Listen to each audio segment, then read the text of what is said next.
నన్ను ఒక ఫ్రెండ్ అడిగాడు, బైబిల్లో త్రిత్వం అనే వర్డ్ లేదు కదా, మరి మీరెందుకు దాన్ని నమ్ముతున్నారు అని.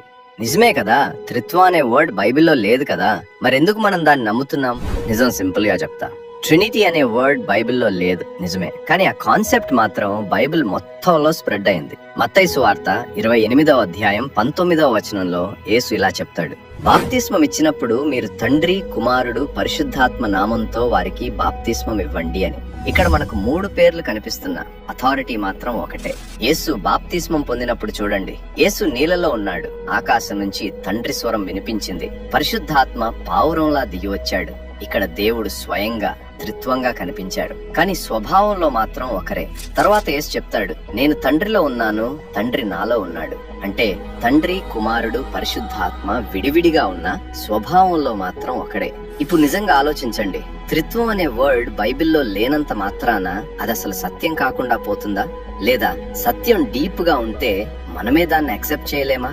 మీ అభిప్రాయాన్ని కామెంట్స్ లో చెప్పండి. నమ్మితే ఆమెన్ అని కామెంట్ చేయండి.